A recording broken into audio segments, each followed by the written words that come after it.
What's up, guys? Welcome back. We are getting right into today's video. I need to uninstall this plastic stock manifold so I can throw on the EVO one. It's currently being shipped here. It should be here tomorrow, so I figure why not prep, get this puppy off, show you guys exactly how to do all of that, and then we'll hop into the install process of the EVO manifold, the bleeding process. This isn't gonna be a short video by any means, but it will be an information-packed one, so stick around. Alrighty, first step here is gonna be to remove the charge pipe. I've already done that. I've been working on a different video, so that's already been removed, but you will have these two clips on top here. Stick the screwdriver in the white part, pop it up, twist, pop it up, press in on the clip, press down on the white part, and then pull out. Those will come out every single time. Never have any issues with those. I have an aftermarket charge pipe because of the turbo kit, but if you have the stock charge pipe, pretty much you're gonna have a metal clip on this. It'll have a little tab sticking out. You pull out on that, and then the pop off that side. And then it's just the same two T30 for the throttle body side right here. You have those same two sensors. Again, just unplug those, pull the charge pipe out. The next step here, remove all the electrical connectors on top of the manifold, like this one right here. Remove that one, pull these off. Remove this one for the evap stuff. Go ahead, get a T20, pull this evap line right here.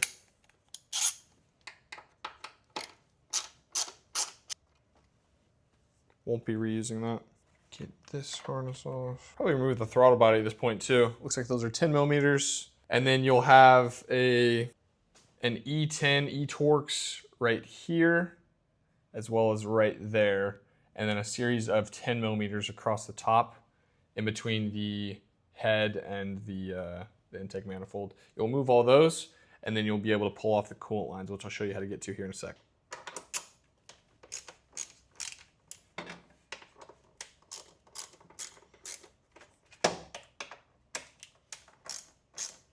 Also forgot there's an E10 at the bottom here.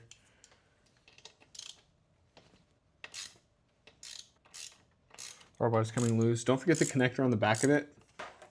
There you go, that pops right off. With this off, go ahead and set it off to the side, and we'll remove all of these 10 millimeters in here, going all the way down, and then the two E10s there and there.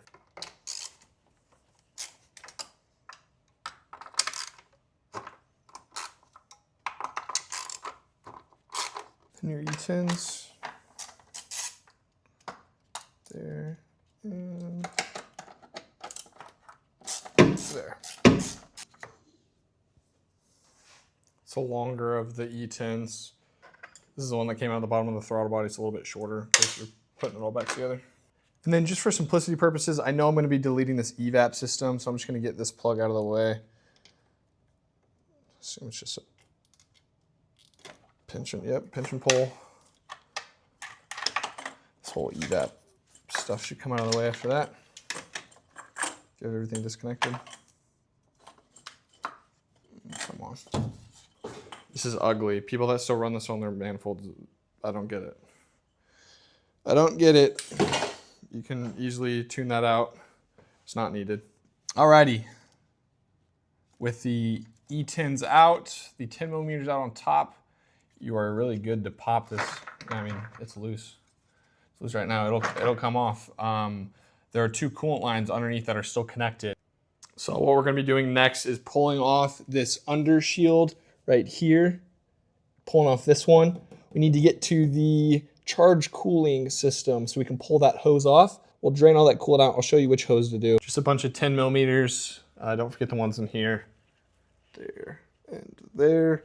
And then this is the front of the car. This is the hose we're going for right here. This goes into the heat exchanger. Let me turn the flashlight on really quick. Right here on the side, you're gonna pop that clip out and then pull down on this hose and it'll come out. I'm gonna go grab a bucket and a pick to get that clip out, but just to give you guys an idea. All right, for that clip,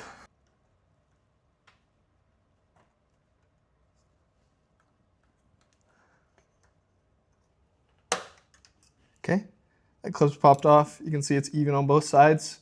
Now we're just gonna pull straight down and try and catch everything you can in a bucket. it will get pretty messy here. So I'm gonna set this up and let you guys laugh at me while I do this.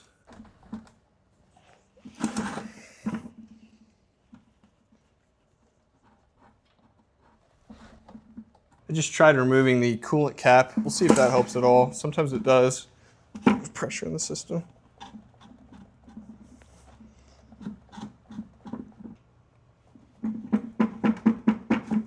Man, this is a pain. This is like hard stuck on there, so I've put 2 zip ties around the elbow up there, and I'm gonna try and pull on those. See if that helps at all. There we go.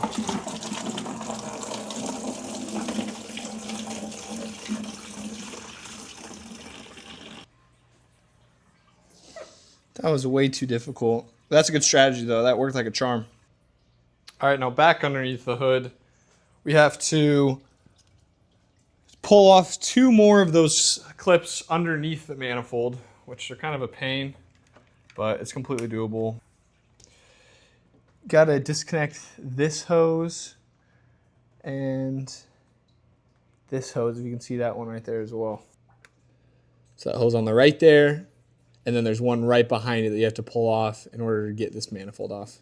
You have to kind of do it blind, but the reinstall for this is way easier. So the hardest part of this whole job is taking off the stock manifold, I must say. All right, got the first one disconnected there. Use the same zip tie strategy. Once I pull that one off, there's one more behind it, the same exact style. Pull down that clip and then pull out on the plug. Alrighty, got the manifold off. This one was much easier than this one, but boy, are these difficult. Make sure to go ahead and vacuum out and plug off your ports. Look, I have a whole bee that fell in this one. A dead bee fell in that one. So I'm gonna vacuum up and then clean up all this stuff. Put paper towels in here if you're not gonna be installing the manifold like right now. But yeah, vacuum all the stuff out of there that fell in there from in between the manifold and the head. There's probably some debris and stuff, so vacuum all that out of there. And then I'll pick this video back up once my manifold arrives, so we can start on the install process of that, which hopefully, fingers crossed, much easier than this. And we got the manifold back yesterday. Let's get to installing it. Here's a side-by-side comparison. See the thickness difference. Excuse the garage, it is filthy in here.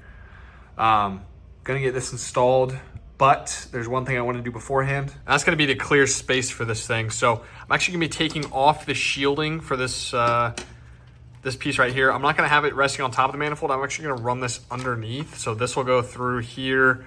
And all of these wires will actually sit underneath here. It doesn't need to go on top, there's no reason to. And then I'll have the wires that run across on the back here. Usually I'll have these unclipped. This just pops.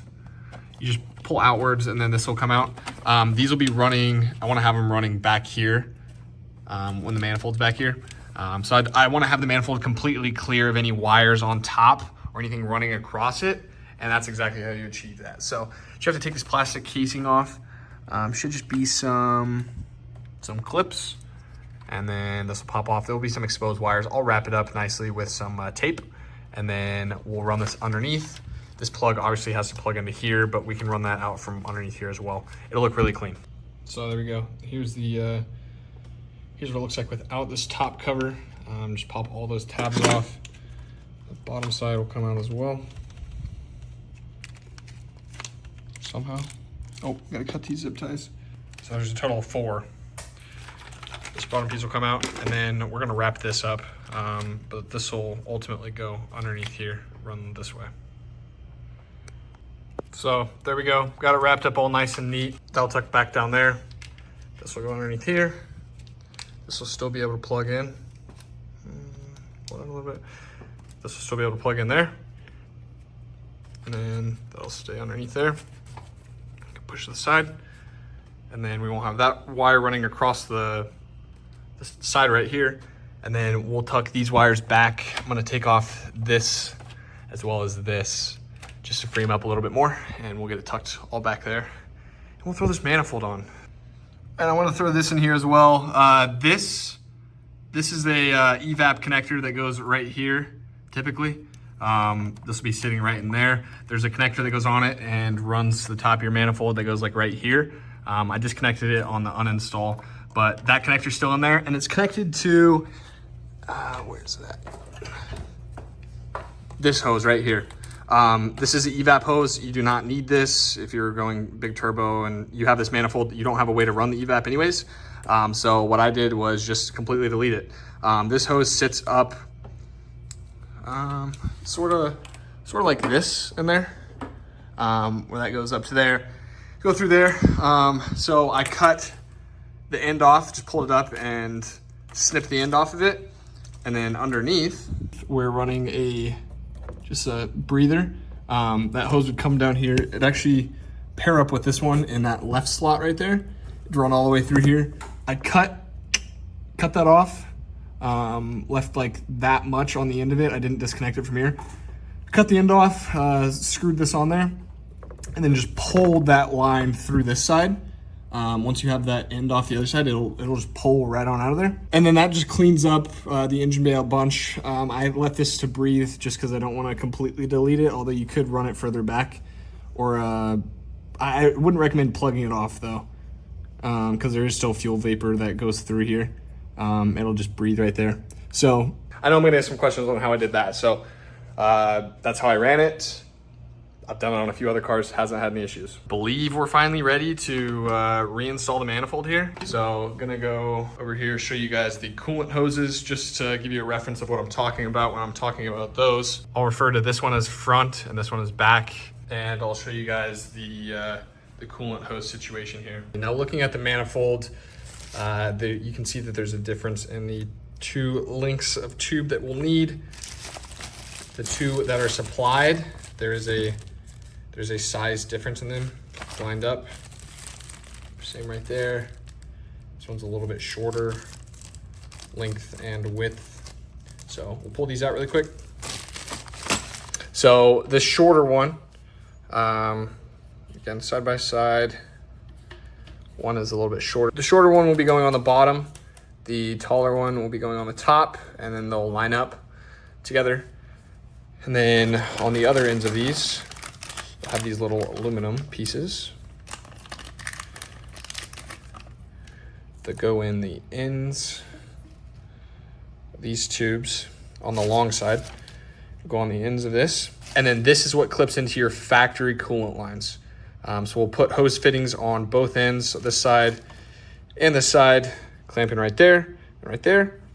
And then the top one will be going into that front connector, and the bottom one will be going into the back connector. And there's a few different hose clamp sizes. We'll not be using these little ones, rather the larger ones. Perfect. There's the first one, and repeat the step on this one. And now that is completely connected, tightened down. And before I go any further, I'm actually gonna put thread tape on all of these silver plugs that I won't be using at this time. I'll leave one of these open, but I'm gonna thread tape off the rest of these, just because I don't want it to be a boost leak. There's no like thread seal or anything like that on there currently, so I think it'd be a good idea to put thread tape on those. So here's all of those plugs. Actually, I need to do -1 because I'm doing this front boost reference with this brass piece that'll go on the hose, and it'll connect to the barb on my fuel regulator.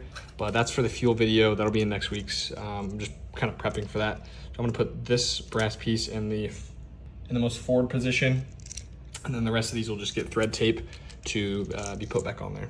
These ports, if you're wondering, can be used for like methanol injection or nitrous. It just goes directly into the cylinder, like port injection, but smaller. These are all 1/8 inch NPT. If you're looking for what barb piece you need for a boost reference or something like that, it'd be 1/8 inch NPT. So I've got all of these Teflon taped up. Like I said, gonna install this one in the closest port to the front, and then all the rest of these in there. I did have a little bit of a casualty when I was tightening down this one. It flaked the powder coat right there, which is kind of sucks, but I needed to get it tight. just flip the manifold over. Don't forget to transfer over these O-rings over to the new manifold. We will have another set of O-rings in the bags provided, but those are actually gonna go on the phenolic spacer right there. So there's 2 sets. Reuse the old ones if they're still in good condition, and then we'll use the O-rings for the other one. Got all 6 out, just clean them up, and then throw them in the new one. All of those are installed now. In your kit, you'll also have a little bag of 6 O-rings. Go in the grooves of this phenolic spacer. This will be going towards the face of the motor. This is actually upside down, so it'll go like this onto the motor, with the O-rings sealing it to the head, and then these O-rings will be sealing to the gasket, if that makes sense. And the engineer behind this really thought of everything. You have these little flat top screws that actually screw into the manifold, but keep this phenolic spacer in place, because a lot of other kits, you'll have issues with the phenolic spacer sliding all around. You can't get it to line up. You can't get the holes perfectly aligned, and this solves that. Make sure it seals up there.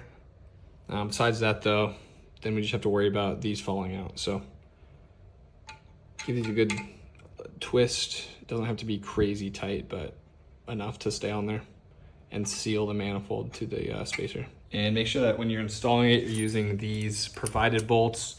They're 10 millimeters, there's 7 of them. And then these 3 machine Allen head screws are for the throttle body. You won't be reusing the other ones. Those are like coarse thread, these are much finer thread. Going to throw the manifold on now. See if I can get a video of me doing that.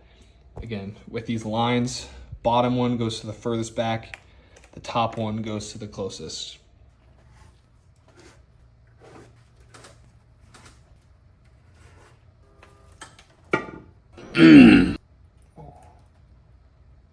Set there for a second.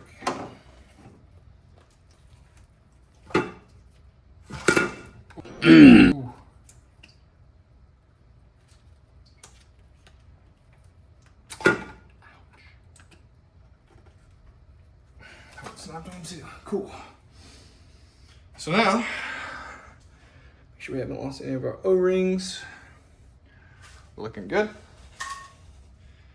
Just slide this puppy down there and bolt it down. Gotta clear some wires in the back.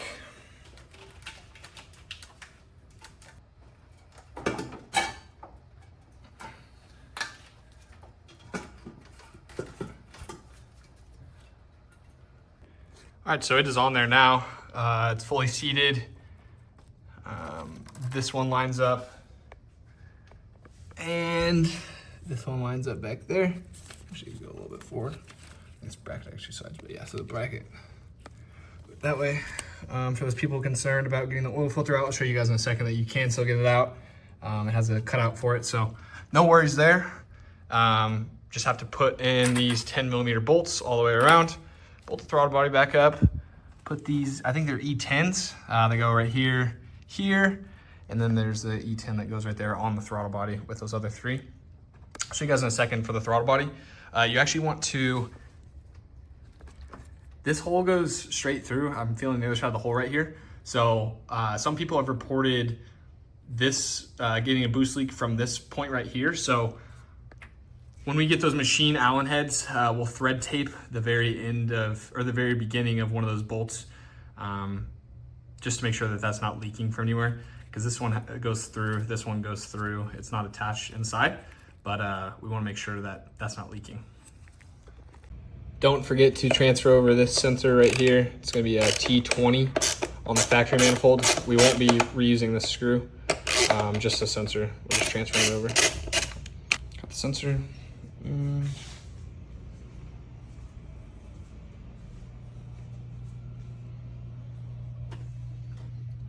this golden screw.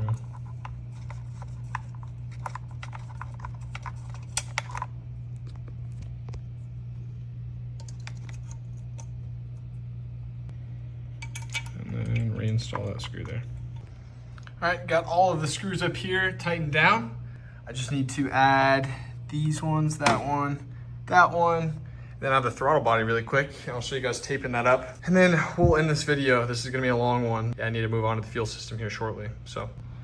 And for those concerned whether or not you get the oil filter off, this is the same setup that I do on all my other oil changes. Have a swivel at the end here, a long extension, and the 1 1/4 inch socket. Go ahead and throw it on the oil filter.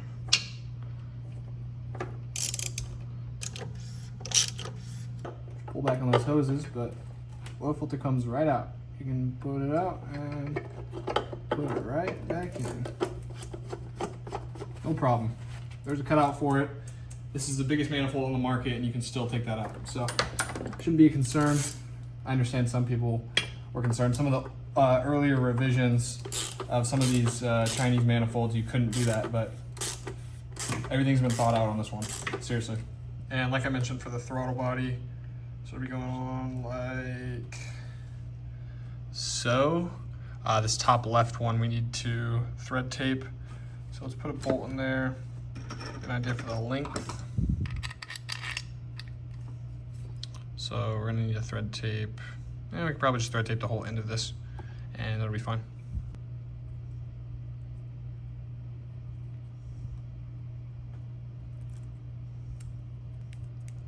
I'm sure all the thread tape experts are freaking out right now, but that'll do for my purpose. And then you can start plugging back in all your sensors, stuff like that. Oh, and I almost forgot to mention, you will have to pressure bleed this system. So I did buy a pressure bleeder kit.